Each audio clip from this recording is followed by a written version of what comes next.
ஸ்வரிடர்ஸ் இன்னைக்கு வீடியோல கிளிப்போட ஸ்பீட எப்படி நம்ம அட்ஜஸ்ட் பண்றதுன்னு தான் பார்க்க போறோம்.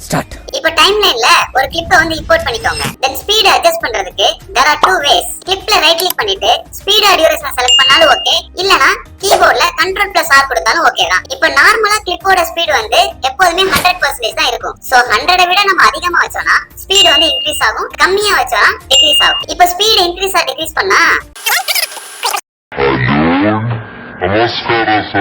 இந்த மாதிரி நமக்கு ஆடியோ டோன் வந்து சேஞ்ச் ஆயிடும். சோ அத ரெக்டிஃபை பண்றதுக்கு தான் இந்த மெயின்டைன் ஆடியோ பிட்ச் செலக்ட் பண்ணிட்டா நமக்கு டோன் வந்து சேஞ்சே ஆகாது. இப்போ உங்களுக்கு இந்த கிளிப்போட ஸ்பீட வந்து இன்க்ரீஸும் இந்த கிளிப்போட ஸ்பீட வந்து டிக்ரீஸும் பண்ணனும்னா டக்குன்னு நான் முன்னாடி சொன்ன மாதிரி நீங்க பண்ணி முடிச்சிருவீங்க. பட் இப்போ என்ன ஆகும்னா இந்த கிளிப்ல ஸ்பீட இன்க்ரீஸ் பண்றனால சின்னதா ஒரு கேப் வந்து கிரியேட் ஆயிடும். அதே மாதிரி இந்த ஸ்பீட டிக்ரீஸ் பண்றனால கிளிப் வந்து ஸ்ட்ரெச் ஆகி அடுத்த கிளிப்போட வந்து மெர்ஜ் ஆயிடும். சோ அத ரெக்டிஃபை பண்றதுக்கு இந்த ரிப்பிள் எடிட் ஆப்ஷனை செலக்ட் பண்ணிட்டாலே போதும், நமக்கு வந்து எந்த கேப்ஸோ இல்ல மெர்ஜோ வந்து ஆகவே ஆகாது. அவ்வளவுதான்.